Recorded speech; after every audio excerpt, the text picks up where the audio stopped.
Ce soir-là, dans ma petite cuisine, j'ai entendu les mots que j'attendais depuis 5 ans, mais ils m'ont glacé le sang. « Maman, vous avez l'air fatiguée.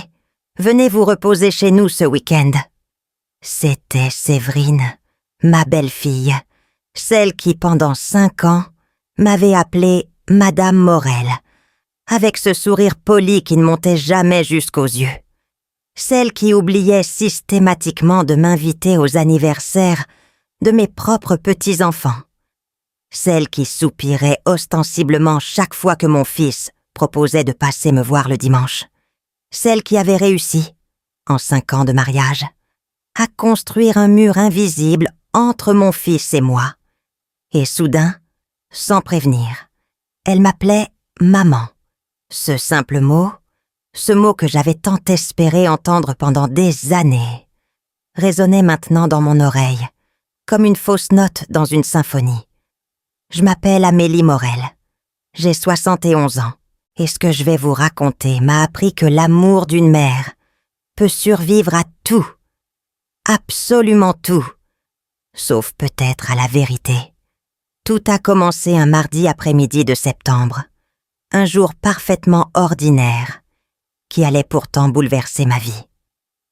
Le soleil entrait par la fenêtre de mon salon, dessinant des rectangles dorés sur le vieux parquet que j'avais fait restaurer l'année précédente.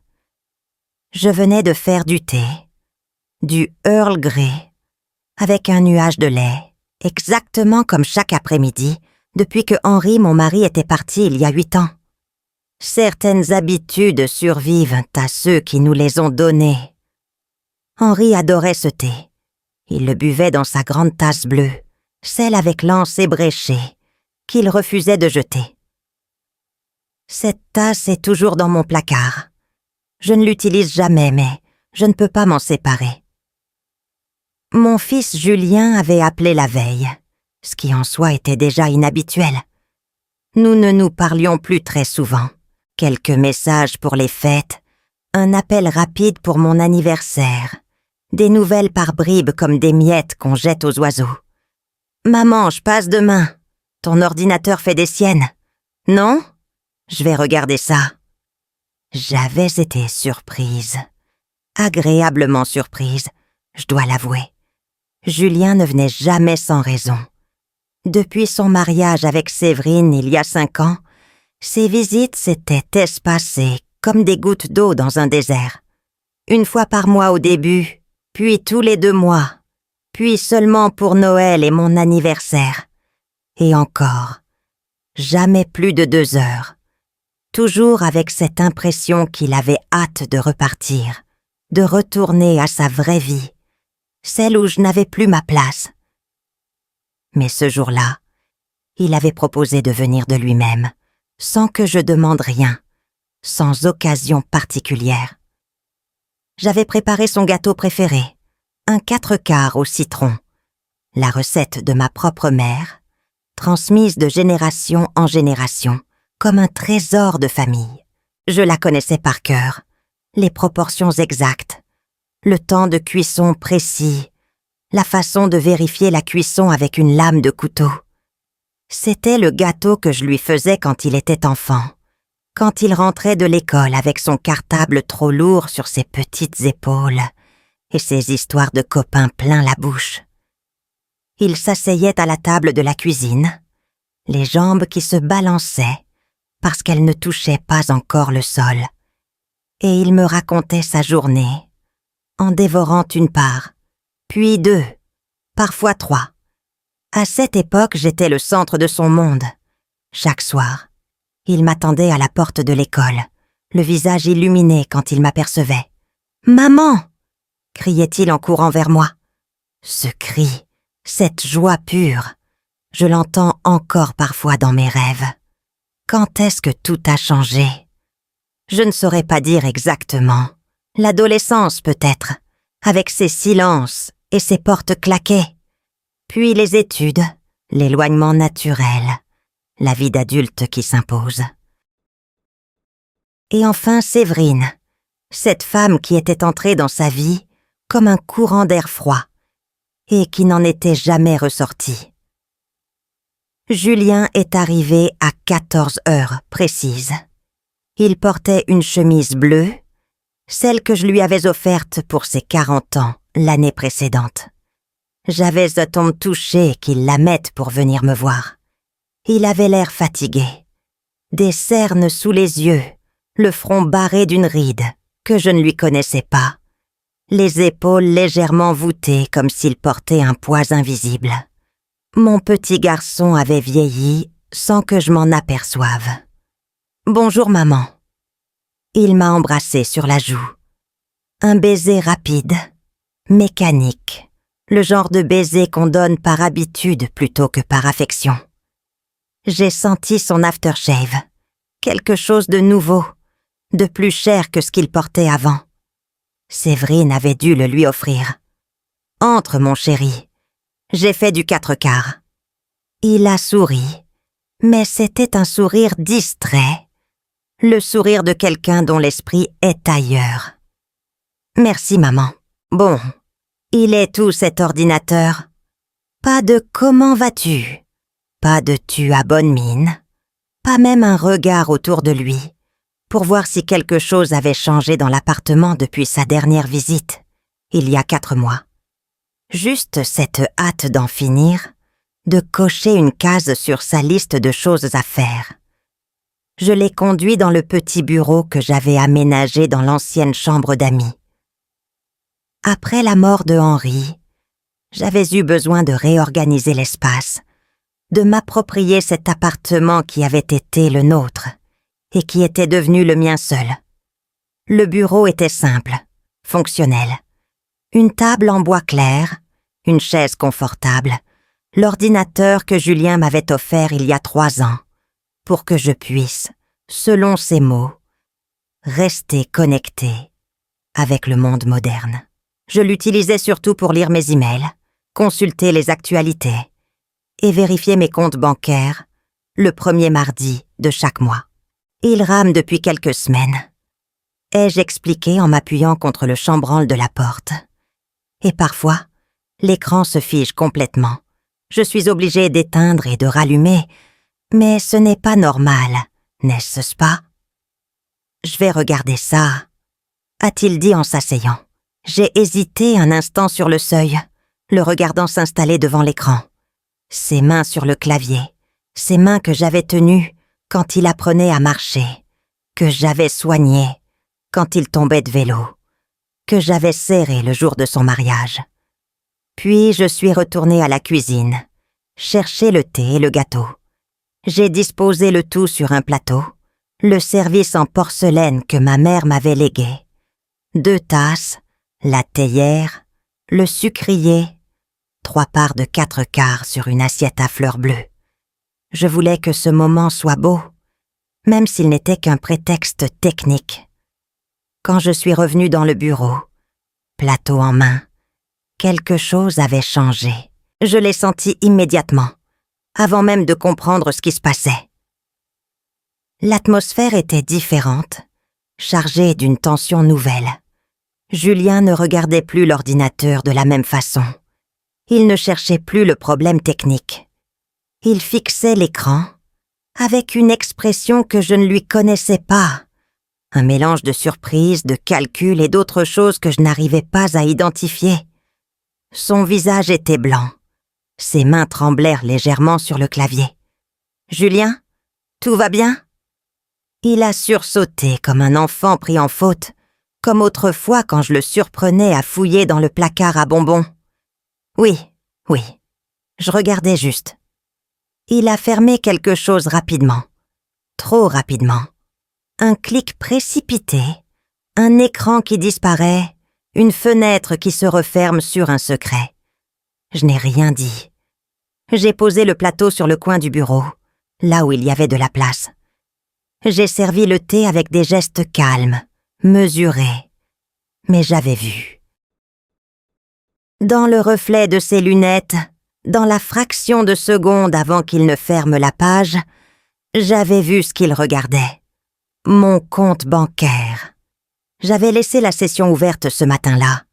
C'était le premier mardi du mois, le jour où je vérifiais mes relevés, comme je le faisais depuis 40 ans, une habitude de comptable qui ne m'avait jamais quittée. J'avais consulté mes comptes après le petit déjeuner, noté les dépenses du mois précédent dans mon carnet, vérifié que tout correspondait. Et puis le téléphone avait sonné, une voisine qui voulait emprunter du sucre, et j'avais oublié de fermer la page. Une négligence, un oubli de quelques heures qui allait tout changer. Sur cette page, clairement visible pour quiconque s'asseyait devant l'écran, il y avait le solde de mon compte courant. Et surtout, le virement mensuel de ma pension. 8 247 €. Julien a bu son thé en silence. Il a mangé une part de 4 quarts sans vraiment la goûter, mâchant mécaniquement, les yeux dans le vague. J'ai essayé d'engager la conversation, de lui demander des nouvelles de Séverine, des enfants, de son travail. Il répondait par monosyllabes, l'esprit visiblement ailleurs, comme s'il faisait des calculs dans sa tête. Il a réparé mon ordinateur en 5 minutes. Un simple nettoyage de cache, rien de grave, comme il l'a dit. Puis il s'est levé, pressé soudain, une réunion urgente. Tu comprends, maman, le travail ne peut pas attendre. À la porte, son manteau déjà sur les épaules, il s'est retourné. Son regard a croisé le mien, et j'y ai lu quelque chose de nouveau. Pas de la tendresse, pas de l'amour filial, autre chose, de l'intérêt. Maman, je ne savais pas que... Enfin, ta pension, c'est... Il a qu'à laisser sa phrase en suspens, comme s'il hésitait à la finir, comme s'il testait le terrain. C'est quoi, mon chéri? Ai-je demandé d'une voix neutre. Il a secoué la tête. Un geste qui se voulait désinvolte, mais qui ne l'était pas. Non, rien. On se rappelle bientôt. Et il est parti. J'ai entendu ses pas dans l'escalier, rapides, presque pressés. Puis le claquement de la porte de l'immeuble. Puis le silence. Je suis restée dans l'entrée pendant longtemps, le dos appuyé contre le mur, le cœur serré par une sensation étrange. Quelque chose venait de se briser entre nous. Ou peut-être quelque chose venait de se révéler, quelque chose qui avait toujours été là, mais que je refusais de voir. Henri me l'avait dit, des années plus tôt, avec cette lucidité qui était la sienne. Notre fils est influençable, Amélie. Il cherche toujours l'approbation des autres. Fais attention. Je n'avais pas voulu l'écouter. Quelle mère veut entendre du mal de son enfant? Mais Henri avait raison. Il avait toujours raison. Le lendemain du jour où Julien a vu mon compte bancaire, mon téléphone a sonné à 19h. J'étais en train de préparer ma soupe. Une soupe aux poireaux et pommes de terre comme Henri les aimait. Quand l'écran s'est illuminé, sur le comptoir, j'ai jeté un coup d'œil machinal, m'attendant à voir le nom d'une amie, ou peut-être une publicité. Mais le nom qui s'affichait m'a fait lâcher ma cuillère en bois. Séverine. J'ai regardé ce nom clignoter sur l'écran pendant 3 sonneries, incapable de bouger. Séverine ne m'appelait jamais. En 5 ans de mariage avec mon fils, je pouvais compter sur les doigts d'une seule main le nombre de fois où elle m'avait téléphoné directement. Et à chaque fois, sans exception, c'était pour annuler quelque chose. Un déjeuner prévu de longue date, auquel elle ne pouvait finalement pas assister. Une visite promise qu'il fallait reporter à une date ultérieure, qui ne venait jamais. Un Noël où il serait finalement chez ses parents à elle, pas chez moi. Séverine était la reine des annulations polies, des excuses élégantes, des sourires qui disaient non sans jamais prononcer le mot. J'ai décroché à la 4e sonnerie, le cœur battant dans ma poitrine comme si j'avais couru un marathon. « Allô ?» Ma voix était plus hésitante que je ne l'aurais voulu. « Maman !» Ce mot, ce simple mot de 5 lettres. « Maman !» Pas Madame Morel, qu'elle utilisait toujours avec cette politesse distante qui me tenait à l'écart. Pas Amélie, qu'elle n'avait d'ailleurs jamais utilisée non plus, comme si mon prénom était trop intime pour elle.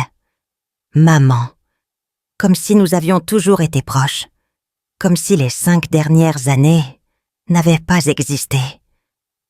J'ai senti quelque chose se glacer en moi, un instinct profond, celui qui nous avertit du danger avant même que notre esprit ne comprenne ce qui se passe. Séverine, c'est vous? J'ai gardé le vouvoiement. Elle aussi l'avait toujours maintenu entre nous, cette barrière de politesse froide qui marquait la distance. Bien sûr que c'est moi. Elle a ri. Un rire léger, musical, artificiel comme une mélodie jouée sur un instrument désaccordé. « Comment allez-vous, maman ?» Il y avait quelque chose de forcé dans sa voix, une gaieté fabriquée qui sonnait faux à mon oreille exercée. 43 ans dans la comptabilité m'avaient appris à détecter les fausses notes, les chiffres qui ne collaient pas, les histoires qui ne tenaient pas debout. Et cette conversation sentait le mensonge à plein nez. « Je vais bien, merci. Et vous ? » ?»« Oh, très bien, très bien. Les enfants grandissent tellement vite. Vous savez ce que c'est. Lucas est premier de sa classe en mathématiques. Et Emma commence la danse classique le mois prochain. Ils sont adorables. Les enfants. Mes petits-enfants. Lucas, 7 ans maintenant, et Emma, 4 ans. Que je voyais 3 fois par an si j'avais de la chance. Et encore, jamais plus de quelques heures, dont les anniversaires se célébraient toujours en petit comité. Tu comprends, maman? C'est plus simple. Les enfants sont fatigués avec trop de monde. Je connaissais à peine leur voix, leurs rires, leurs habitudes. Je ne savais pas quel était le doudou préféré d'Emma, ni quel sport Lucas voulait faire quand il serait grand. J'étais leur grand-mère biologique, mais dans leur vie quotidienne, j'étais une étrangère, une vieille dame qu'on embrassait poliment 3 fois par an avant de retourner jouer. « C'est merveilleux », ai-je répondu, gardant ma voix neutre. Je suis contente qu'ils aillent bien. Écoutez, maman, je me disais, elle a marqué une pause, le genre de pause calculée qu'on fait avant d'annoncer quelque chose d'important. Julien m'a dit qu'il était passé vous voir hier. Il m'a dit que vous aviez l'air fatigué.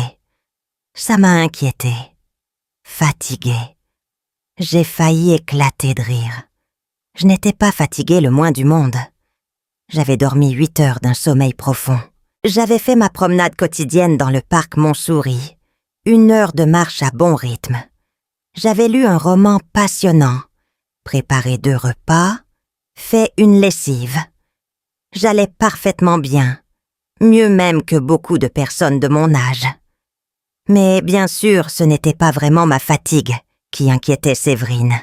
« Je vais très bien, Séverine, mais c'est gentil de vous inquiéter. » Le mot « gentil » est sorti de ma bouche avec une pointe d'ironie que j'espérais imperceptible.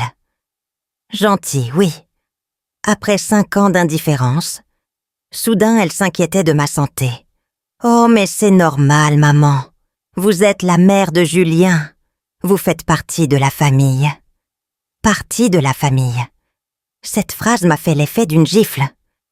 Depuis quand faisais-je partie de la famille? Depuis quand étais-je autre chose qu'une obligation, un nom sur une liste de gens à appeler pour les fêtes? « Vous êtes seule dans cet appartement, » a-t-elle continué. « À votre âge, on ne sait jamais. Une chute, un malaise, et personne n'est là pour vous aider. Ça me préoccupe vraiment. À mon âge, j'avais 71 ans, pas 90. J'étais parfaitement autonome. Je faisais mes courses seule. Je gérais mes comptes seule. Je vivais seule depuis 8 ans sans le moindre problème. Mais pour Séverine, j'étais déjà une vieille femme fragile, un poids potentiel, une responsabilité à gérer. Ou plutôt, ai-je compris avec une clarté soudaine. Un portefeuille à gérer. Je vous assure que tout va bien. J'ai un téléphone, je peux appeler en cas d'urgence. Et mes voisins sont très attentifs. Oui, bien sûr. Mais quand même, maman, je me fais du souci. Vous savez quoi? Venez passer le week-end chez nous. Les enfants seraient ravis de voir leur grand-mère. Et comme ça, vous pourriez vous reposer un peu. Les enfants seraient ravis. Vraiment, ces enfants qui me connaissaient à peine, qui me regardaient avec la curiosité polie qu'on réserve aux visiteurs de passage. Emma se cachait derrière son frère chaque fois que je la voyais, intimidée par cette grand-mère inconnue. Lucas me parlait comme on parle à une invitée, avec respect, mais sans affection. Il ne serait pas ravi. Il ne remarquerait probablement même pas ma présence. « Ce week-end » ai-je demandé, feignant la surprise. « Oui, Julien viendra vous chercher vendredi soir. Vous restez samedi et dimanche. On s'occupe de tout. Vous n'avez rien à faire, juste à profiter. » Profiter. Ce mot était étrange dans sa bouche. Profiter de quoi exactement? De l'hospitalité soudaine de ma belle-fille? De l'attention inattendue de mon fils? De ce revirement à 180 degrés après 5 ans de distance froide? J'ai hésité. Une partie de moi, la partie naïve, celle qui voulait encore croire en la bonté des gens, s'est dit que peut-être, après tout, Séverine avait changé, que peut-être elle avait réalisé ses erreurs, que peut-être enfin, après 5 ans, elle avait décidé de m'accepter comme sa belle-mère, de m'inclure dans sa famille, de me traiter avec la chaleur que j'avais toujours espérée. Mais une autre partie de moi, celle qui avait passé 43 ans à analyser des chiffres, des bilans, des comportements humains, savait exactement ce qui se passait. J'avais vu trop de fraudes dans ma carrière. Trop de gens qui changeaient soudainement d'attitude quand l'argent entrait en jeu. Trop de sourires faux qui masquaient des calculs froids. Et cette invitation, cette sollicitude soudaine, avait exactement la même odeur. L'odeur de l'intérêt, l'odeur de la manipulation, l'odeur de l'argent. D'accord, ai-je dit finalement d'une voix aussi calme que possible. Je viendrai avec plaisir. J'ai accepté parce que je voulais voir. Je voulais comprendre jusqu'où ils étaient prêts à aller. Je voulais leur donner assez de cordes pour qu'ils se pendent eux-mêmes. Formidable, maman. À vendredi alors. Julien sera chez vous vers 18h. Préparez un petit sac pour le week-end et ne vous inquiétez de rien. On s'occupe de tout, vraiment. Elle a raccroché sur ces mots, me laissant seule dans ma cuisine, avec ma soupe qui refroidissait sur le feu. J'ai reposé le téléphone sur le comptoir et j'ai regardé fixement le mur pendant plusieurs minutes, essayant de mettre de l'ordre dans mes pensées. 24 heures. Il avait suffi de 24 heures. Hier, Julien découvrait mon compte bancaire. Aujourd'hui, sa femme m'appelait maman pour la première fois en 5 ans et m'invitait à passer le week-end chez eux. La coïncidence était trop parfaite pour en être une. J'ai éteint le feu sous ma soupe, soudain privée d'appétit. Je me suis assise à la table de la cuisine, là où Henri et moi prenions notre petit déjeuner chaque matin pendant 42 ans. Sa chaise était toujours en face de la mienne, vide mais présente, comme un fantôme bienveillant. « Henri !» ai-je murmuré à voix haute, comme je le faisais souvent quand j'étais seule et que j'avais besoin de réfléchir. Notre fils a vu mes comptes, 8 000 € par mois, et sa femme vient de m'appeler maman pour la première fois en 5 ans. Elle veut que je vienne passer le week-end chez eux. Le silence de l'appartement m'a répondu. Mais dans ce silence, j'ai cru entendre la voix de Henri, cette voix grave et douce qui me manquait tant. Je savais ce qu'il aurait dit. Il me l'avait dit, d'une certaine façon dans la lettre qu'il m'avait laissée avant de mourir. Méfie-toi, Amélie. Quand les gens changent du jour au lendemain, c'est qu'ils n'ont pas changé du tout. C'est toi qui ne voyais pas leur vrai visage. J'ai passé la soirée à réfléchir, assise dans mon fauteuil préféré, celui près de la fenêtre qui donne sur le jardin intérieur. Les lumières de Paris s'allumaient une à une, transformant la ville en un océan de points lumineux. J'ai repensé à ma vie, à tout ce que j'avais construit, à tout ce que j'avais sacrifié. Ma pension de 8 247 € par mois n'était pas tombée du ciel.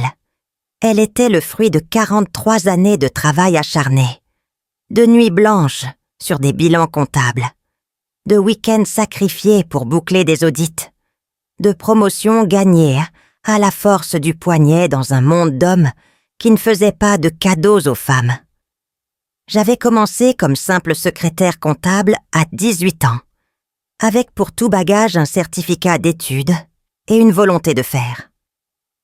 J'avais gravi les échelons un par un, étudiant le soir après le travail, passant mes diplômes pendant que les autres sortaient danser. À 45 ans, j'étais devenue directrice administrative et financière d'une entreprise pharmaceutique de 200 employés. J'avais géré des budgets de plusieurs millions d'euros, négocié avec des banquiers, tenu tête à des conseils d'administration composés exclusivement d'hommes en costume gris. Et maintenant, à 71 ans, mon propre fils et sa femme me regardaient comme un distributeur de billets. C'était cela, finalement, qui me faisait le plus mal, pas la cupidité de Séverine, que j'avais toujours soupçonnée, mais la complicité de Julien, mon fils, mon enfant, chair de ma chair. Le vendredi soir, Julien est venu me chercher comme prévu. Il était 18 heures pile, quand la sonnette a retenti, une ponctualité inhabituelle pour lui, qui avait toujours eu tendance à être en retard. J'avais préparé un petit sac de voyage, quelques vêtements pour le week-end, ma trousse de toilette, un livre au cas où je m'ennuierais, et la photo de Henri que j'emportais partout avec moi depuis sa mort. Cette photo, je l'avais prise lors de notre dernier voyage ensemble, à Honfleur, 6 mois avant le diagnostic.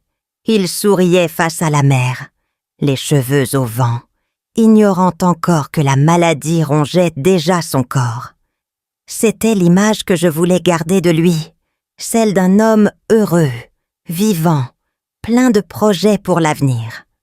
Julien était différent ce soir-là. Je l'ai remarqué dès que j'ai ouvert la porte. Il se tenait plus droit. Son sourire était plus large, ses yeux plus brillants. Il m'a embrassé sur les 2 joues. Pas un baiser rapide comme d'habitude, mais 2 vrais baisers, appuyés, presque tendres. « Maman, tu es prête? Tu as besoin d'aide avec ta valise? C'est juste un petit sac pour 2 jours, mon chéri. Je peux le porter. Non, non, laisse-moi faire.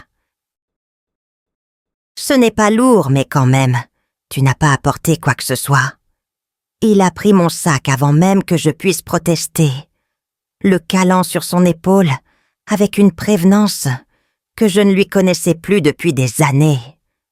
Nous sommes descendus ensemble, et il m'a tenu le bras dans l'escalier, vérifiant à chaque marche que je ne trébuchais pas. Dans l'entrée de l'immeuble, il m'a ouvert la porte et m'a guidée jusqu'à sa voiture garée, juste devant. Une BMW noire, aux sièges en cuir beige. Je me suis installée côté passager pendant qu'il rangeait mon sac dans le coffre. L'intérieur sentait le cuir neuf et le parfum d'ambiance, quelque chose de boisé et d'élégant. Julien a fait le tour et s'est installé au volant. Avant de démarrer, il s'est tourné vers moi avec un sourire que je ne lui avais pas vu depuis longtemps. « Ça me fait plaisir que tu viennes, maman. Maman, vraiment !» J'ai hoché la tête sans répondre, me contentant de lui rendre son sourire. Pendant le trajet jusqu'à Versailles, où ils habitaient, il m'a posé des questions. Plein de questions. Sur ma santé, sur mon quotidien, sur mes activités, sur mes projets. Des questions qu'il ne m'avait pas posées depuis des années. Des questions qui témoignaient soudain d'un intérêt pour ma vie que je croyais éteint depuis longtemps. « Et tu arrives à te débrouiller toute seule? Pour les courses, le ménage, tout ça ?» « Bien sûr, Julien. Je suis parfaitement autonome. Je fais mes courses au marché tous les mercredis et samedis. Je cuisine mes repas. Je fais mon ménage moi-même. Je n'ai besoin de personne. » Oui, je sais que tu es forte. Mais quand même, à ton âge, ce n'est pas évident. Si jamais tu avais besoin de quoi que ce soit, tu sais que tu peux compter sur nous. À mon âge, encore cette expression, comme si 71 ans était un âge canonique, comme si j'avais un pied dans la tombe. Ma propre mère avait vécu jusqu'à 92 ans, autonome jusqu'au bout, l'esprit vif et le corps encore solide. J'avais hérité de sa constitution, de sa détermination aussi. Je t'appellerai si j'avais besoin. Ai-je répondu doucement. Il a hoché la tête, les yeux sur la route. Il y a eu un silence. Puis il a repris d'une voix qui se voulait décontractée, mais qui ne l'était pas tout à fait. « Maman, je me suis rendu compte de quelque chose l'autre jour. »« De quoi, mon chéri ? » ?»« Qu'on ne te voit pas assez. Séverine et moi, on en a parlé longuement. On veut que ça change. Tu es ma mère, la grand-mère de mes enfants. Tu devrais faire partie de notre vie quotidienne, pas juste venir pour les fêtes. » Ces mots, dans la bouche de n'importe quel autre fils, m'auraient empli de joie. Mais dans la sienne, ce soir-là, il sonnait faux, comme une réplique apprise par cœur, récitée sans conviction réelle. J'ai regardé mon fils, ce petit garçon que j'avais porté pendant 9 mois, que j'avais nourri, bercé, consolé. Cet adolescent que j'avais accompagné à travers les crises et les doutes. Cet homme que j'avais regardé s'éloigner peu à peu, happé par sa nouvelle vie, par cette femme qui ne m'avait jamais acceptée. Et je me suis demandé si je le connaissais encore vraiment. « C'est gentil, Julien. » C'est tout ce que j'ai trouvé à répondre. Nous avons roulé le reste du trajet en silence, la radio diffusant en sourdine des chansons que je ne connaissais pas. Nous sommes arrivés vers 20h. Leur maison était impressionnante. Une grande bâtisse des années 30 avec un jardin impeccable, des volets blancs fraîchement repeints et une allée de gravier qui crissait sous les roues de la voiture. Ils l'avaient achetée il y a 3 ans, peu après la naissance d'Emma. Je me souvenais du jour où Julien m'avait annoncé la nouvelle. La fierté dans sa voix, le bonheur sur son visage.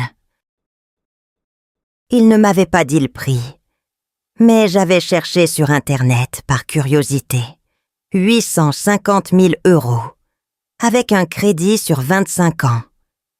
À l'époque, je m'étais demandé comment il pouvait se permettre une telle maison. Julien gagnait correctement sa vie comme ingénieur dans une entreprise de télécommunications, mais pas au point de rembourser un tel emprunt sans difficulté. Et Séverine travaillait à mi-temps dans une agence immobilière. Un revenu d'appoint plus qu'un vrai salaire. Mais je n'avais rien dit. Ce n'était pas mes affaires. Séverine m'a accueillie sur le perron. Elle portait une robe élégante, du maquillage soigné, des bijoux discrets, mais visiblement coûteux. Elle avait fait des efforts. Cela se voyait. Comme si elle recevait une invitée de marque plutôt que sa belle-mère, qu'elle avait ignorée pendant 5 ans. « Maman, bienvenue chez nous !» Elle m'a prise dans ses bras, pour la première fois en 5 ans. Elle m'a serrée contre elle. Une étreinte chaleureuse, enveloppante, si différente des bises froides et distantes qu'elle me donnait d'habitude. J'ai senti son parfum, quelque chose de capiteux et d'onéreux, le genre de parfum qu'on achète dans les boutiques de luxe des Champs-Élysées. « Merci, Séverine. »« Entrez, entrez, les enfants vous attendent. Ils étaient tellement excités de savoir que vous veniez. » Excités. Je doutais que Lucas et Emma y eussent été excités par ma venue. Ils me connaissaient à peine. Mais j'ai suivi Séverine à l'intérieur, traversant un hall d'entrée spacieux, avec son carrelage en damier noir et blanc, son escalier en bois ciré, son lustre en cristal qui projetait des éclats de lumière sur les murs. La maison était belle, décorée avec goût, chaque meuble à sa place, chaque objet soigneusement choisi. On sentait la main de Séverine partout, son obsession pour les apparences, pour le paraître. Lucas et Emma étaient dans le salon, assis sagement sur le canapé, comme s'ils attendaient une inspection. Lucas m'a regardé, avec cette politesse distante que les enfants réservent aux adultes, qu'ils ne connaissent pas vraiment. Emma s'est cachée derrière son frère, intimidée par cette grand-mère, qui était presque une étrangère pour elle. « Bonjour les enfants. »« Bonjour mamie », a dit Lucas poliment, sans bouger de sa place. Emma n'a rien dit, se contentant de me fixer de ses grands yeux bruns, le pouce dans la bouche. « Elle est timide », a expliqué Séverine en riant, « mais elle va s'habituer. Vous restez tout le week-end. Elle aura le temps de vous apprivoiser. » M'apprivoiser, comme si j'étais un animal sauvage qu'il fallait domestiquer. Le dîner était somptueux. Du saumon fumé en entrée, présenté sur un lit de blinis avec de la crème fraîche et des capres. Un rôti de veau aux morilles, fondant et parfumé, accompagné de légumes de saison. Un plateau de fromage affiné, avec des noms que je ne connaissais pas. Une tarte aux poires maison pour le dessert, la pâte croustillante, les fruits caramélisés à la perfection. Et du vin, bien sûr. Du bon vin. Un bourgogne blanc pour l'entrée, un bordeaux rouge pour le plat, du champagne pour le dessert.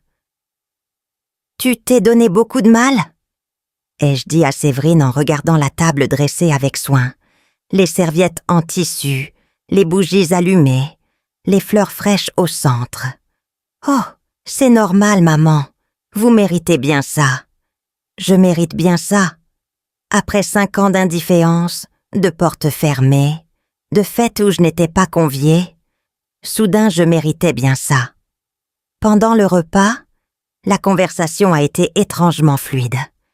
Séverine me posait des questions sur ma vie, mes goûts, mes habitudes, mes souvenirs. Elle s'extasiait devant mes réponses, même les plus banales, comme si chaque mot que je prononçais était une perle de sagesse. « Vous faites une promenade chaque jour ?»« C'est formidable, maman. L'exercice est tellement important pour la santé, surtout à votre âge. »« Vous lisez beaucoup ? C'est merveilleux. Il faut stimuler le cerveau, c'est ce que disent tous les médecins. »« Vous avez travaillé dans la comptabilité pendant 43 ans ? C'est impressionnant.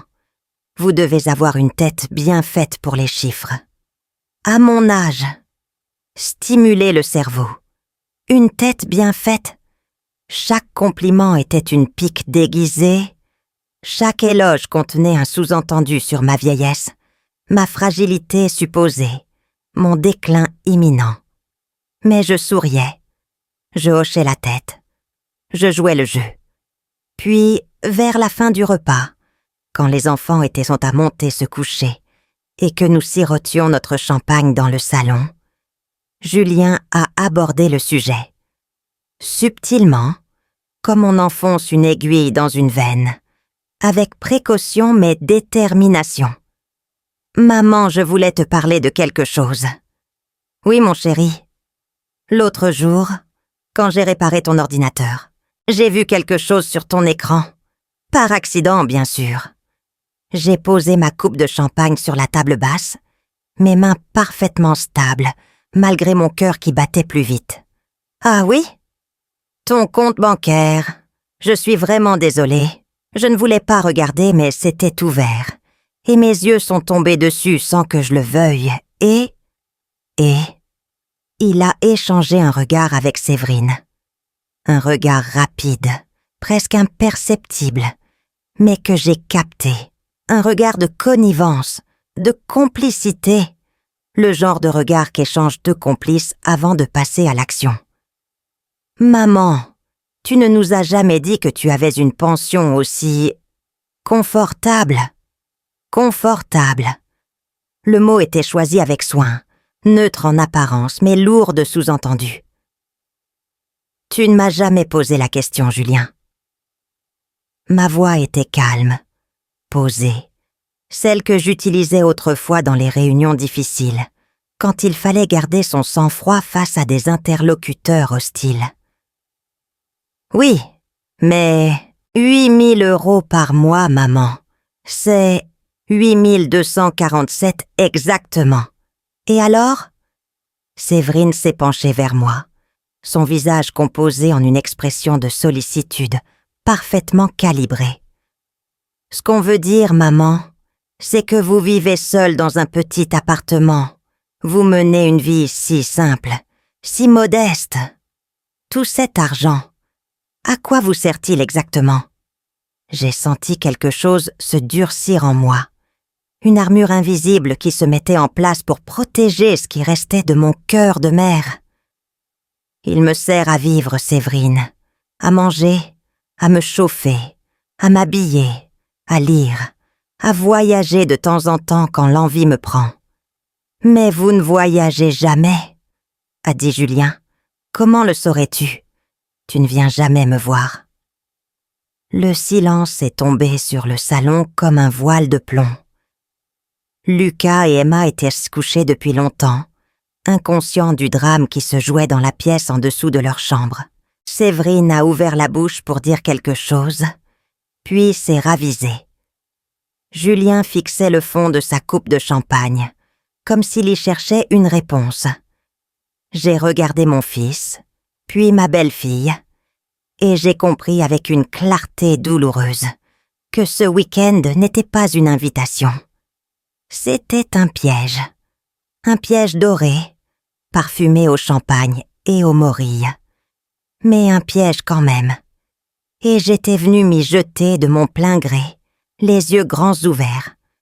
Les semaines qui ont suivi ce premier week-end ont été étranges, comme si je vivais dans une pièce de théâtre dont quelqu'un d'autre avait écrit le scénario. Julien m'appelait désormais tous les 2 ou 3 jours. Parfois juste pour prendre des nouvelles, parfois pour me raconter sa journée, parfois pour me demander conseil sur des sujets insignifiants. « Maman, tu penses que je devrais changer de voiture? » La mienne commence à avoir des kilomètres. « Maman, Séverine hésite entre 2 couleurs pour repeindre le salon. Tu préfères le gris perle ou le beige? » Des questions banales, quotidiennes, le genre de questions qu'un fils pose à sa mère quand il la considère comme partie intégrante de sa vie. Sauf que Julien ne m'avait jamais posé ce genre de questions auparavant. En 5 ans de mariage, il m'avait tenue à distance de toutes ses décisions, grandes ou petites. Et soudain, mon avis comptait. Soudain, j'existais. Séverine aussi avait changé du tout au tout. Elle m'envoyait des photos des enfants sur WhatsApp, presque chaque jour. Lucas à son cours de piano, les doigts sur les touches, le front plissé par la concentration. Emma dans son tutu rose, tournoyant maladroitement devant un miroir de danse. Des moments de leur vie que je n'avais jamais vus auparavant. Des instants volés à leur quotidien que Séverine partageait maintenant avec moi, comme si c'était la chose la plus naturelle du monde. Regardez comme Emma a progressé. Elle sera peut-être danseuse étoile un jour. Lucas a eu 18 sur 20 en mathématiques Il tient de sa grand-mère, je crois. Des messages accompagnés d'émojis souriants, de cœurs, de petites fleurs. Une avalanche de tendresse virtuelle qui aurait pu me réchauffer le cœur si je n'avais pas su ce qui la motivait réellement. Les invitations se sont multipliées. Un dimanche déjeuner, puis un autre, puis un dîner en semaine, puis un nouveau week-end complet. À chaque visite, je remarquais les mêmes détails troublants. La façon dont Séverine me servait toujours en premier, remplissant mon assiette, avant même que je n'aie le temps de dire ce que je voulais. La façon dont Julien tirait ma chaise, m'aidait à m'asseoir, me demandait si j'étais bien installée. La façon dont il sollicitait mon avis sur tout, même les décisions les plus insignifiantes, comme si ma parole avait soudain acquis une valeur inestimable. « Maman, vous préférez le poulet ou le poisson pour dimanche prochain? Maman, qu'est-ce que vous pensez de ce vase? On hésite à l'acheter pour l'entrée. Maman, Lucas veut faire du tennis. Vous trouvez que c'est un bon sport pour un enfant de son âge? » J'étais devenue le centre de leur attention, le pivot autour duquel tournait leur conversation. Après 5 ans d'invisibilité totale, j'étais soudain omniprésente dans leur vie. Mais je voyais aussi ce qu'ils essayaient de cacher. Les factures qui s'empilaient sur le bureau de Julien, dans son petit cabinet de travail, qu'il rangeait précipitamment dès que j'approchais de la pièce. Les conversations téléphoniques de Séverine, que j'entendais parfois quand elle pensait que je n'écoutais pas.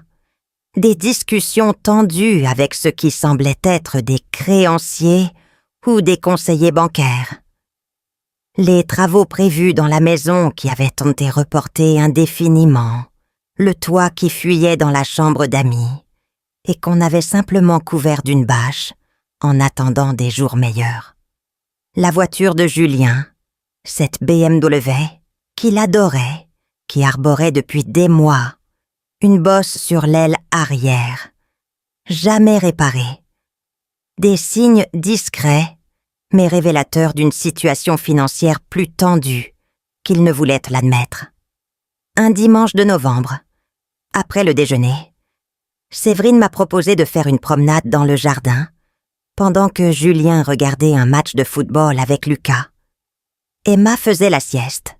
Nous étions seules toutes les deux, marchant lentement entre les massifs de fleurs fanées par l'automne. « Maman, je voulais vous dire quelque chose. » J'ai levé les yeux vers elle, attendant la suite. Ces dernières semaines, j'ai beaucoup réfléchi. À nous, à notre relation, à la façon dont je me suis comportée avec vous depuis mon mariage avec Julien.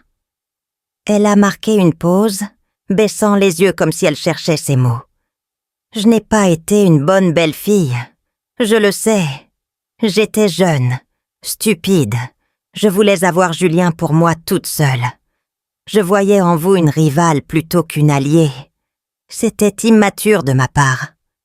J'ai continué à marcher en silence, la laissant dérouler son discours. Mais j'ai changé, maman. Vraiment changé. Devenir mère m'a fait comprendre beaucoup de choses. L'importance de la famille, des liens du sang, de la transmission entre générations. Je veux que mes enfants connaissent leur grand-mère. Je veux qu'ils aient des souvenirs avec vous, comme Julien en a avec sa propre grand-mère. C'était un beau discours, bien construit, émouvant, parsemé de mots justes et de sentiments apparemment sincères. Mais j'avais passé 43 ans à écouter des gens me raconter des histoires, à démêler le vrai du faux dans des discours bien ficelés. Et celui de Séverine, malgré toute son éloquence, sonnait creux. Les mots étaient là, mais pas l'émotion derrière. C'était une performance, pas une confession. Je vous remercie, Séverine. C'est touchant. Elle m'a souri, visiblement soulagée que j'accepte ses excuses sans poser de questions. Nous avons continué notre promenade, parlant de choses et d'autres, des enfants, du jardin, des projets pour les fêtes de fin d'année. Mais dans ma tête, une décision prenait forme. Je n'allais pas les confronter. Pas encore.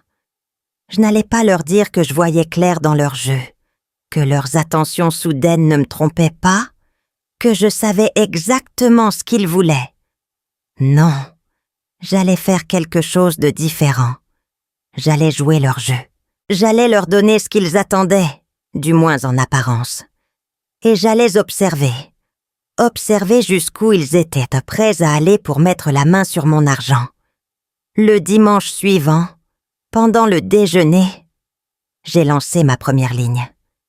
J'ai beaucoup réfléchi ces derniers temps. Ai-je dit d'une voix pensive, posant ma fourchette à côté de mon assiette. « À quoi, maman ?» a demandé Julien. « À l'avenir, à ce que je veux faire du temps qu'il me reste, et aussi à mon patrimoine. » J'ai vu leurs yeux s'allumer, une lueur fugace, vite dissimulée, mais que j'avais captée. « Votre patrimoine ?» a répété Séverine d'une voix qu'elle voulait désinvolte. « Oui, j'ai travaillé toute ma vie, j'ai économisé, j'ai mis de côté.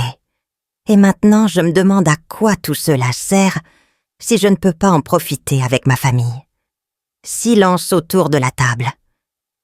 Lucas et Emma mangeaient, sans se soucier de la conversation des adultes. Mais Julien et Séverine étaient suspendus à mes lèvres. Je me dis que peut-être je devrais revoir mon testament, m'assurer que tout est en ordre, que mes volontés sont claires. « C'est une bonne idée, maman », a dit Julien d'une voix légèrement tremblante. « C'est important d'avoir les idées claires sur ces questions. Et peut-être aussi que je devrais aider ma famille de mon vivant, plutôt que d'attendre de mourir pour leur laisser quelque chose. À quoi bon accumuler de l'argent si on ne peut pas le partager avec ceux qu'on aime ?» Le silence qui a suivi était chargé d'électricité. Je voyais Séverine lutter pour ne pas sourire. Julien essayait de garder une expression neutre. Il pensait que leur plan fonctionnait. Il pensait que leur semaine de câlinerie et d'attention portait enfin leurs fruits. « C'est très généreux de votre part, maman », a dit Séverine d'une voix douce. « Mais vous ne devez pas vous sentir obligée de quoi que ce soit. L'important, c'est votre bien-être. Je sais, ma chère, mais j'y pense sérieusement. Nous en reparlerons. » J'ai repris ma fourchette et continué à manger comme si de rien n'était. Mais intérieurement, je souriais. Le piège était en place. Et maintenant, j'allais attendre qu'il s'y précipite. Les jours suivants, j'ai continué à distiller des indices, des allusions, des promesses voilées. Un commentaire sur l'importance de la famille. Une remarque sur l'inutilité de garder de l'argent qu'on ne dépense pas. Une réflexion sur les impôts de succession et les moyens de les éviter.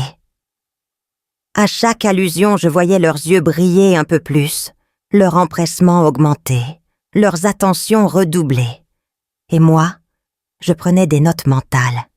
Je mémorisais chaque regard échangé, chaque sourire forcé, chaque question un peu trop intéressée.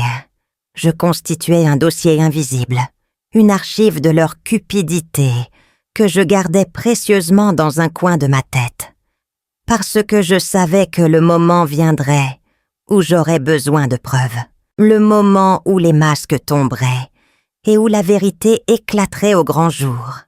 Décembre est arrivé avec son cortège de lumières et de promesses. Paris se parait de ses habits de fête, les vitrines des grands magasins scintillaient, les marchés de Noël embaumaient le vin chaud et les marrons grillés. Pour la première fois en 5 ans, j'ai été invitée à passer le réveillon chez Julien et Séverine. Pas juste le déjeuner du 25 décembre comme les années précédentes, quand ils daignaient m'inclure dans leur célébration. Non, cette fois, c'était le vrai réveillon, celui du 24 au soir, avec les cadeaux sous le sapin, la messe de minuit pour ceux qui voulaient y aller, la bûche au chocolat, le champagne à minuit. « C'est important pour nous que vous soyez là, maman », avait dit Séverine au téléphone, avec cette voix chaleureuse qu'elle avait perfectionnée au fil des semaines. Les enfants vous adorent. Ils parlent de vous tout le temps. Lucas a même fait un dessin pour vous à l'école. Il veut vous l'offrir le soir de Noël. Les enfants m'adoraient. Cette affirmation me faisait sourire intérieurement. Lucas et Emma commençaient tout juste à s'habituer à ma présence, à ne plus me regarder comme une étrangère quand j'arrivais chez eux. Nous n'en étions pas encore à l'adoration. Loin de là. Mais je n'ai rien dit. J'ai accepté l'invitation avec la gratitude qu'ils attendaient de moi. J'ai préparé des cadeaux pour tout le monde. Et le 24 décembre au soir, Julien est venu me chercher comme d'habitude. La maison était magnifiquement décorée. Un grand sapin trônait dans le salon, couvert de guirlandes dorées et de boules rouges. Une étoile lumineuse à son sommet. Des branches de houx ornaient la cheminée, où brûlait un feu de bois. Des bougies parfumées diffusaient une odeur de cannelle et d'orange. Tout était parfait, comme dans les magazines de décoration que Séverine feuilletait compulsivement. Le repas était encore plus somptueux que d'habitude. Foie gras mi-cuit sur pain d'épices, huîtres de Marennes au lairon, chapon rôti au marron, plateau de fromages affinés, bûche 3 chocolats, du champagne millésimé, des vins soigneusement sélectionnés, des mignardises avec le café. Ils avaient dû dépenser une fortune pour ce repas, une fortune qu'ils n'avaient visiblement pas, à en juger par les signes de tension financière que je continuais à observer. Pendant tout le dîner, j'ai senti leurs regards sur moi. Des regards pleins d'attente, d'espoir, d'impatience mal dissimulée. Ils attendaient quelque chose. Un geste, une annonce, une promesse. J'avais semé des graines au cours des dernières semaines, et ils attendaient maintenant la récolte. Après le repas, quand les enfants ont commencé à s'endormir sur le canapé, Julien les a montés se coucher. Séverine et moi sommes restés seuls dans le salon, devant le feu qui crépitait doucement. « Maman, je voulais vous remercier, » a-t-elle dit en s'asseyant à côté de moi. « Me remercier de quoi ? D'être là, d'avoir accepté de faire partie de notre vie, de nous avoir pardonné nos erreurs passées. » Elle a posé sa main sur la mienne, un geste qu'elle n'aurait jamais fait quelques mois auparavant. Ces dernières semaines ont été merveilleuses. Les enfants sont tellement heureux de vous connaître enfin. Et Julien aussi. Il avait besoin de retrouver sa mère. J'ai hoché la tête sans répondre, la laissant continuer. Vous savez, maman, Julien et moi, on a beaucoup parlé. De l'avenir, de la famille, de ce qui compte vraiment dans la vie. Et on s'est rendu compte qu'on avait fait fausse route pendant des années. On a couru après l'argent, le succès, les apparences. Et on a oublié l'essentiel. Elle a marqué une pause, ses yeux cherchant les miens. L'essentiel, c'est la famille. C'est vous. C'est ce lien entre les générations qu'on ne peut pas acheter. C'était un beau discours. Une fois de plus, Séverine avait le don des mots, la capacité de dire exactement ce que les gens voulaient entendre. Mais je n'étais pas dupe. Je suis touchée, Séverine, vraiment. Et on voulait vous proposer quelque chose, a-t-elle continué, sa voix devenant légèrement plus hésitante. Une proposition ? Oui, voilà. Julien et moi, on s'inquiète pour vous. Vous vivez seul dans cet appartement, et même si vous êtes en pleine forme, on ne sait jamais ce qui peut arriver. Une chute, un malaise, un accident domestique, et personne ne serait là pour vous aider. J'ai senti où elle voulait en venir, mais j'ai feint l'ignorance. Je vous assure que je vais très bien. Bien sûr, maman, mais on aimerait vous avoir plus près de nous, pour notre tranquillité d'esprit. Elle a pris une grande inspiration, avant de lâcher sa proposition. On voudrait que vous veniez vivre chez nous. Les mots sont restés suspendus dans l'air, lourds de signification. Vivre chez eux, quitter mon appartement, mon indépendance, ma liberté, m'installer sous leur toit, sous leur surveillance, sous leur contrôle. Vivre chez vous? Ai-je répété, feignant la surprise. Oui, on a une grande maison, vous avez vu. La chambre d'amis est parfaite pour vous. Elle donne sur le jardin. C'est calme, lumineux. Vous seriez près des enfants. Vous pourriez les voir grandir au quotidien. Et on s'occuperait de vous, on veillerait sur vous. Vous vous occuperiez de moi. Bien sûr, c'est ce que font les familles, non? On prend soin les uns des autres. Julien est redescendu à ce moment-là, comme s'il avait attendu ce signal pour réapparaître. Il s'est assis de l'autre côté de moi, m'encadrant avec Séverine, comme deux gardiens bienveillants. « Maman, Séverine t'a parlé de notre idée? » « Oui, elle vient de m'en parler. Qu'est-ce que tu en penses? » J'ai regardé mon fils, puis ma belle-fille. Leurs visages étaient pleins d'espoir, d'attente, d'avidité mal dissimulée. « Et mon appartement? » ai-je demandé. « Vous pourriez le vendre? » a répondu Séverine avec empressement. « Ou le louer si vous préférez. Ça vous ferait un revenu supplémentaire. Et vous n'auriez plus à vous soucier de l'entretien, des charges, de tout ça. On s'occuperait de tout pour vous. » Un revenu supplémentaire. Bien sûr. Comme si mes 8 000 € mensuels ne suffisaient pas. Il voulait mon appartement en plus de ma pension. Il voulait tout. C'est une proposition intéressante, ai-je dit lentement, mais c'est une grande décision. J'ai besoin de temps pour y réfléchir. Bien sûr, maman. Prenez tout le temps qu'il vous faut. Mais pensez-y sérieusement. Ce serait tellement mieux pour tout le monde. Cette nuit-là, dans la chambre d'amis de leur belle maison, je n'ai pas fermé l'œil. Je regardais le plafond, écoutant les bruits de la maison qui s'endormait, et je réfléchissais. Ils voulaient que je vienne vivre chez eux. Pas par amour, pas par souci de mon bien-être, mais pour mieux me contrôler, pour avoir accès à mes finances, pour s'assurer que mon argent ne leur échapperait pas. Je connaissais ce schéma. Je l'avais vu des dizaines de fois dans ma carrière. Des familles qui se disputaient autour du patrimoine des anciens.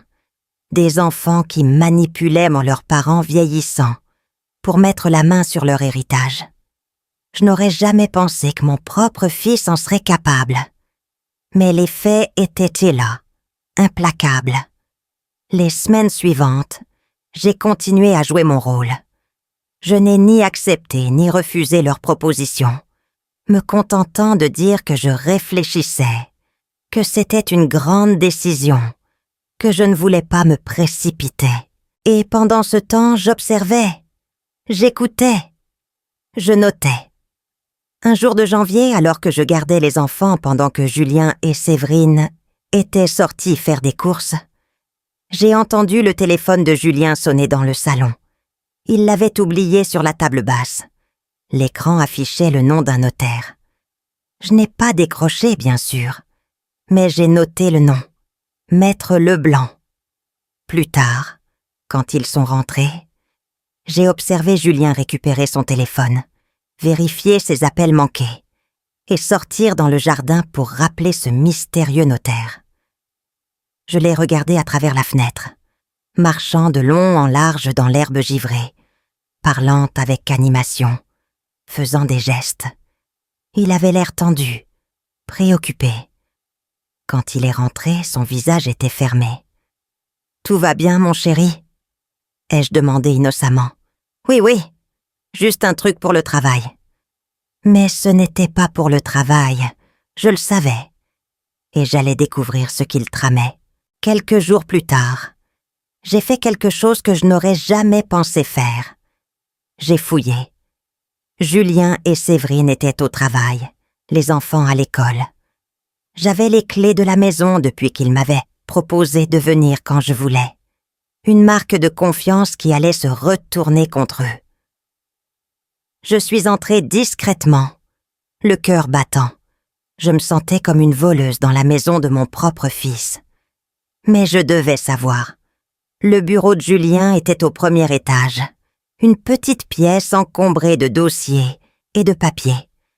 J'ai commencé à chercher, ouvrant les tiroirs, feuilletant les documents, cherchant quelque chose, n'importe quoi qui confirmerait mes soupçons.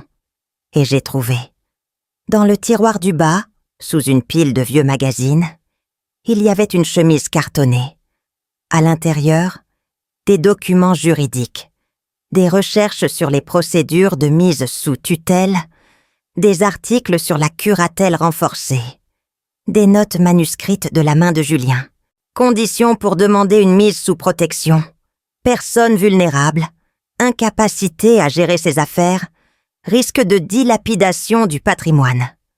Et plus loin, souligné en rouge, certificat médical nécessaire, trouver un médecin compréhensif. Mes mains tremblaient en tenant ces documents. Mon propre fils envisageait de me faire mettre sous tutelle, de me déclarer incapable de gérer mes affaires, de prendre le contrôle de mes finances. J'ai remis les documents exactement où je les avais trouvés. J'ai refermé le tiroir. J'ai quitté le bureau. J'ai marché jusqu'à la gare dans un état second. J'ai pris le train pour Paris. J'ai regagné mon appartement. Et là, assise dans mon fauteuil, face à la photo de Henri, j'ai laissé couler mes larmes. Henri, ai-je murmuré à travers mes sanglots. Notre fils veut me faire déclarer folle. Il veut me voler mon argent. Notre fils, celui qu'on a élevé, qu'on a aimé, pour qui on a tout sacrifié. Il veut m'enfermer pour mettre la main sur mon patrimoine. La photo de Henri me regardait, son sourire figé pour l'éternité. Je savais ce qu'il aurait dit. Il aurait dit de me battre, de ne pas me laisser faire, de protéger ce que nous avions construit ensemble pendant 42 ans de mariage. Et c'est exactement ce que j'allais faire. Le lendemain, j'ai pris rendez-vous avec mon médecin traitant, le docteur Moreau, qui me suivait depuis plus de 15 ans. Je lui ai expliqué la situation, sans entrer dans les détails familiaux, juste en lui disant que j'avais besoin d'un bilan complet de mes facultés cognitives. « Vous vous sentez bien, Madame Morel ?» m'a-t-il demandé, surpris par ma demande. « Très bien, docteur. Mais j'ai besoin d'un document officiel qui atteste de ma lucidité. C'est pour des raisons personnelles. » Il m'a regardé longuement, puis a hoché la tête.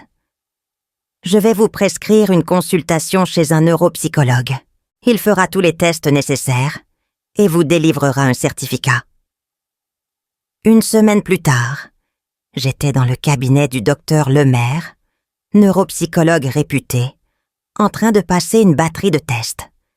Mémoire, attention, raisonnement, orientation temporelle et spatiale.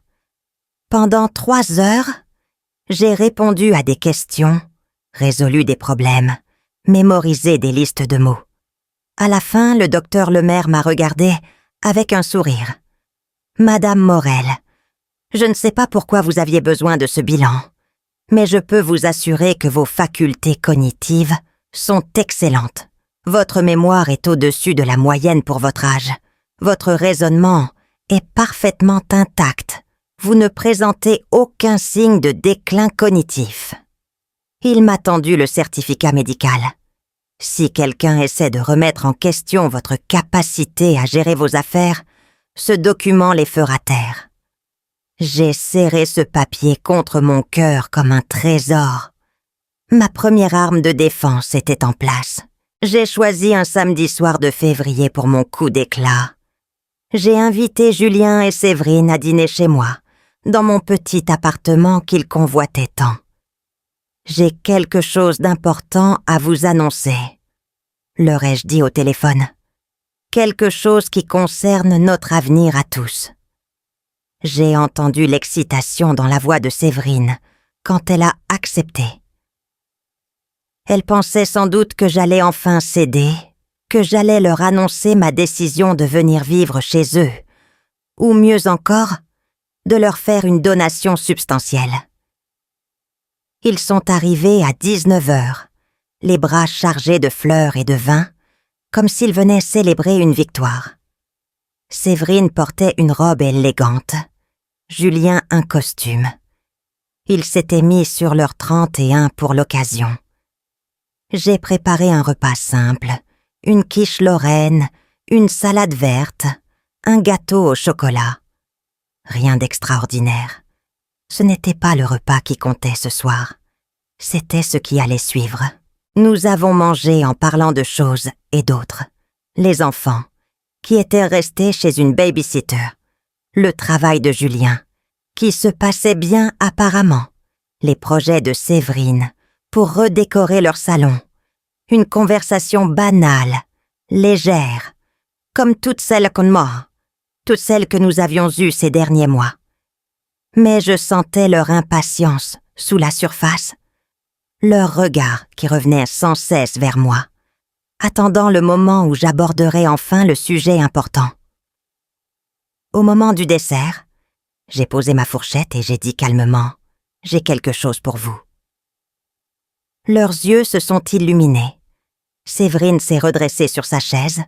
Julien a avalé sa bouchée de gâteau un peu trop vite. J'ai sorti une grande enveloppe Kraft que j'avais préparée et posée sous ma chaise avant leur arrivée. « Qu'est-ce que c'est ?» a demandé Julien. « Ouvrez, vous verrez. » Il a pris l'enveloppe, l'a décachetée et a commencé à sortir les documents un par un. Son visage a changé au fur et à mesure qu'il découvrait le contenu. Le premier document était le certificat du docteur Lemaire, attestant de ma parfaite lucidité mentale. Julien l'a lu en silence, ses sourcils se fronçant progressivement. Il l'a passé à Séverine, qui l'a parcouru à son tour, son visage se décomposant lentement. « Qu'est-ce que c'est que ça ?» a-t-elle demandé d'une voix blanche. « Un certificat médical. Il atteste que je suis parfaitement saine d'esprit. Mémoire excellente, jugement intact, capacité cognitive au-dessus de la moyenne pour mon âge. Au cas où quelqu'un aurait des doutes. » Le silence qui a suivi était assourdissant. Julien a sorti le deuxième document. C'était une copie de mon Nouveau Testament, rédigé par Maître Dubois 2 semaines auparavant. Je l'ai regardé lire, ses yeux s'écarquillant à chaque ligne.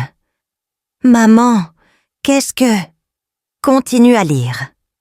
Il a continué, et quand il a compris ce que le testament contenait, il est devenu livide. « Tu as tout légué à une association caritative ?» « Exactement. La Fondation des Petits Frères des Pauvres. Ils aident les personnes âgées isolées, abandonnées par leur famille. J'ai trouvé que c'était approprié. » Séverine a arraché le document des mains de Julien, le parcourant frénétiquement, comme si elle cherchait une erreur, une faille, quelque chose qui invaliderait ce qu'elle lisait. « Vous ne pouvez pas faire ça, c'est votre fils. Vous ne pouvez pas le déshériter. » « Je ne le déshérite pas. Il recevra 1 euro symbolique. C'est ce que prévoit la loi pour éviter toute contestation. » « 1 euro ?» Sa voix était montée d'une octave, frisant l'hystérie. « 1 euro après tout ce qu'on a fait pour vous. Ce que vous avez fait pour moi ?» J'ai laissé échapper un rire amer. « Séverine, pendant 5 ans, vous m'avez traité comme si je n'existais pas. Pendant 5 ans, vous m'avez appelée Madame Morel. Vous m'avez exclue de la vie de mes petits-enfants. Vous avez fait de moi une étrangère dans ma propre famille. Et puis un jour, Julien a vu mon compte bancaire. Et comme par magie, je suis devenue maman. J'ai sorti le 3e document de l'enveloppe. Les notes manuscrites de Julien, celles que j'avais photographiées dans son bureau. Les recherches sur la mise sous tutelle, les conditions pour faire déclarer quelqu'un incapable. Et ensuite, vous avez commencé à planifier comment me voler légalement. Julien a reconnu ses propres notes. Son visage est passé du blanc au rouge, puis au blanc à nouveau. « Maman, je peux expliquer ?» »« Expliquer quoi, Julien ? Que tu as contacté un notaire pour savoir comment me faire mettre sous tutelle ? Que tu as cherché les conditions pour me déclarer incapable de gérer mes affaires ? Que tu voulais trouver un médecin compréhensif pour signer un certificat mensonger ? » Ma voix tremblait, mais pas de peur, de colère, une colère froide, maîtrisée, qui s'était accumulée pendant des mois. Je t'ai donné la vie, Julien. Je t'ai nourri, élevé, aimé. J'ai payé tes études, ton permis de conduire, une partie de ton premier appartement. J'ai été là, à chaque étape de ta vie, même quand tu m'as repoussé, même quand tu as choisi ta femme plutôt que ta mère. Et voilà comment tu me remercies. Des larmes coulaient sur mes joues, mais je ne les essuyais pas. Je voulais qu'ils les voient, je voulais qu'ils comprennent ce qu'ils m'avaient fait. Tu voulais me faire enfermer pour mettre la main sur mon argent. Mon propre fils. Julien pleurait aussi maintenant, de grosses larmes qui roulaient sur ses joues. Maman, je suis désolée. Je ne voulais pas. Séverine m'a dit que... Ne rejette pas la faute sur elle. Tu es un adulte. Tu as fait tes propres choix. Je me suis tournée vers Séverine, qui était restée étrangement silencieuse. Et vous pensiez vraiment que je ne verrais rien, que je ne comprendrais pas votre petit jeu. J'ai passé 43 ans à détecter les fraudes et les mensonges.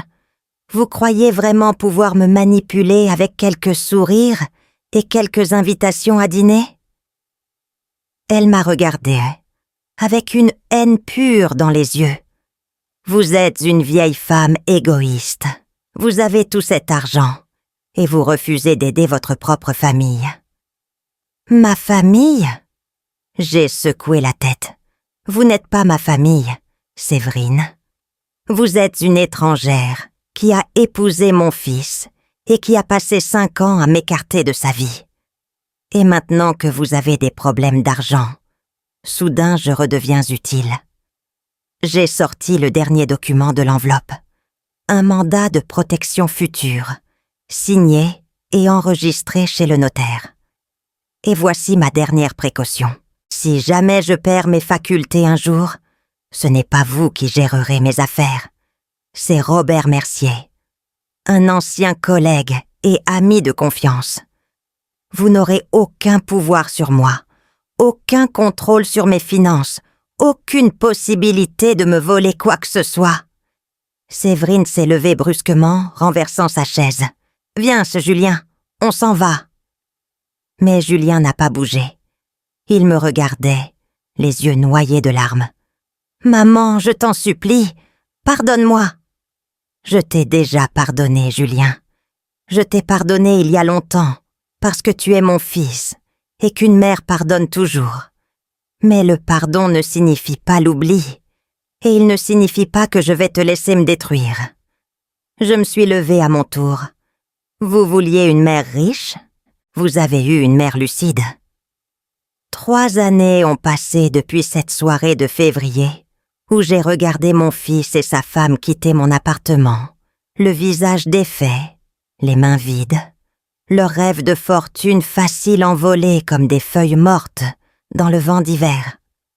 3 années pendant lesquelles ma vie a pris un tournant que je n'aurais jamais imaginé. Un tournant vers la lumière après tant de mois passés dans l'ombre de leur manipulation. Les premiers temps ont été difficiles. Je ne vais pas le nier, car malgré tout ce qu'ils m'avaient fait, malgré leur cupidité et leurs mensonges, Julien restait mon fils, et le silence qui s'est installé entre nous après cette confrontation, pesait sur mon cœur comme une pierre. Ils avaient à couper tout contact, plus d'appels, plus de messages, plus de visites. Et mes petits-enfants avaient disparu de ma vie aussi brutalement qu'ils y étaient entrés quelques mois plus tôt. J'ai pleuré, bien sûr, des nuits entières parfois, me demandant si j'avais fait le bon choix, si j'aurais dû fermer les yeux, accepter leur manigance, me laisser dépouiller en échange de leur présence. Mais chaque fois que ce doute m'envahissait, je repensais aux documents que j'avais trouvés dans le bureau de Julien. Ses recherches sur la mise sous tutelle, ses notes sur la façon de me faire déclarer incapable, et ma résolution se raffermissait. Au bout de quelques mois, quand la douleur s'est atténuée et que j'ai pu regarder ma situation avec plus de recul, j'ai décidé de faire quelque chose de constructif de tout cet argent qu'il convoitait tant.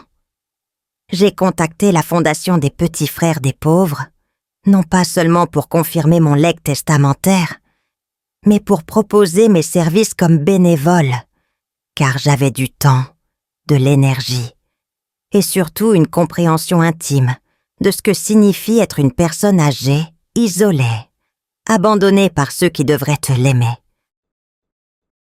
Ils m'ont accueilli à bras ouverts, et depuis 2 ans maintenant, je rends visite chaque semaine à des personnes qui vivent seules, qui n'ont plus de famille, ou dont la famille les a oubliées.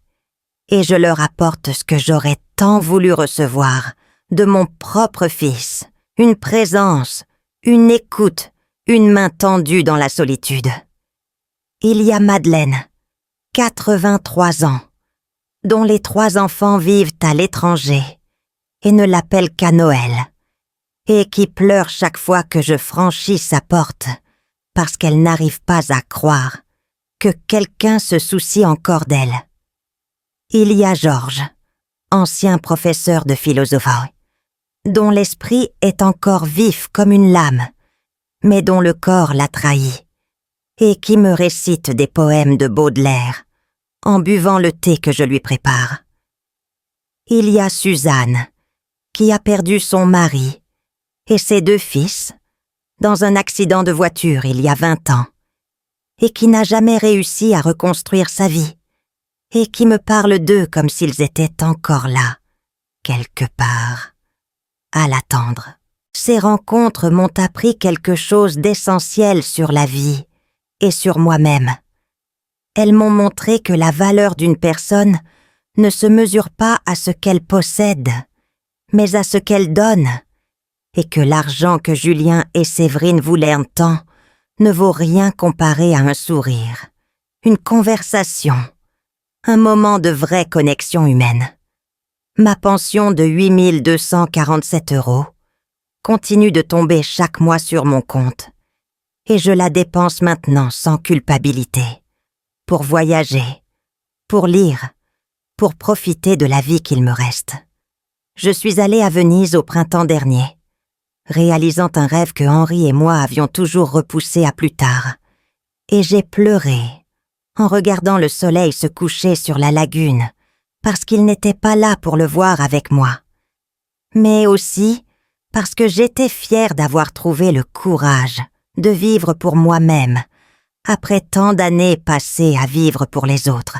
Il y a 1 an environ, j'ai reçu une lettre qui m'a bouleversée. Une lettre écrite d'une main d'enfant sur du papier à carreaux, avec des fautes d'orthographe et des dessins dans les marges. C'était Lucas, mon petit-fils, qui avait maintenant 10 ans et qui avait trouvé mon adresse, je ne sais comment, peut-être dans un vieux carnet de son père. Il m'écrivait qu'il pensait à moi, qu'il se souvenait du 4/4 au citron que je lui avais fait, et qu'il ne comprenait pas pourquoi ses parents refusaient de parler de moi, mais qu'il voulait que je sache qu'il m'aimait quand même. J'ai pleuré en lisant cette lettre, des larmes de joie cette fois, et j'ai répondu longuement, lui expliquant que les problèmes entre adultes étaient compliqués, mais qu'ils n'avaient rien à voir avec lui, et que je l'aimerai toujours quoi qu'il arrive. Depuis, nous nous écrivons régulièrement, en secret, et Emma aussi maintenant qu'elle sait écrire, et ces lettres sont devenues mon plus grand trésor. La preuve que l'amour peut survivre même aux pires trahisons. Quant à Julien, il m'a contacté il y a 6 mois. Un message bref et maladroit sur mon téléphone, m'annonçant que Séverine l'avait quitté pour un autre homme et qu'il se retrouvait seul, dévasté, ne sachant plus vers qui se tourner. Je n'ai pas répondu tout de suite. J'ai pris le temps de réfléchir, de peser mes mots. Et finalement, je lui ai écrit que j'étais désolée pour sa souffrance, que je serais toujours sa mère, mais que notre relation ne pourrait jamais redevenir ce qu'elle était, que la confiance brisée ne se répare pas facilement, et que s'il voulait me revoir, ce serait à mes conditions, sans manipulation, sans calcul, juste comme un fils qui vient voir sa mère, parce qu'il l'aime, et non parce qu'il veut quelque chose d'elle. Il est venu me voir un dimanche de décembre, amaigri, vieilli, les yeux cernés par des mois de tourments, et nous avons parlé pendant des heures, pas de l'argent, pas du testament, pas du passé, mais de lui, de sa vie, de ses regrets, et pour la première fois depuis des années, j'ai eu l'impression de retrouver mon fils, celui que j'avais élevé, celui qui avait disparu sous l'influence de Séverine. Aujourd'hui, alors que j'écris ces lignes dans mon petit appartement du 15e arrondissement, celui-là même que Séverine convoitait tant, le soleil de printemps entre par la fenêtre et dessine des rectangles dorés sur le parquet, exactement comme ce jour de septembre où tout a commencé. Ce jour où Julien a découvert par hasard le montant de ma pension et où notre relation a basculé dans quelque chose que je n'aurais jamais cru possible entre une mère et son fils. J'ai 74 ans maintenant.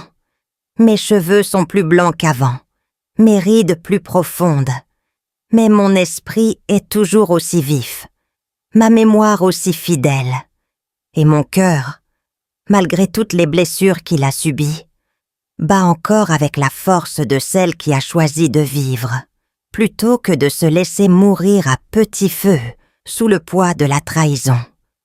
Ma pension de 8 247 € tombe toujours chaque mois sur mon compte, et je la dépense désormais sans la moindre culpabilité, pour des voyages qui nourrissent mon âme, pour des livres qui enrichissent mon esprit, pour des moments de bonheur simple, comme ce café que je prends chaque matin dans le petit bistrot au coin de ma rue, où le serveur me connaît par mon prénom et me garde toujours la même table près de la vitre. Lucas et Emma viennent passer 1 semaine chez moi pendant chaque vacances scolaires maintenant, depuis que Julien a obtenu la garde partagée après son divorce avec Séverine, et ces moments avec mes petits-enfants sont devenus les plus précieux de ma vie, car je vois en eux l'avenir, la possibilité d'une relation familiale fondée sur l'amour véritable, plutôt que sur l'intérêt financier. Lucas a 13 ans maintenant. Il est devenu un adolescent réfléchi et sensible, qui me pose des questions sur la vie, sur l'amour, sur ce que signifie vieillir, et je lui réponds avec toute l'honnêteté dont je suis capable, lui racontant mes erreurs, autant que mes victoires, car je veux qu'il apprenne de mon expérience, plutôt que de répéter les mêmes erreurs que son père. Emma a 10 ans. Elle est vive et joyeuse comme un rayon de soleil, et elle adore que je lui apprenne à cuisiner le 4/4 au citron de mon arrière-grand-mère, perpétuant ainsi une tradition familiale qui traverse les générations et qui survivra longtemps après ma mort.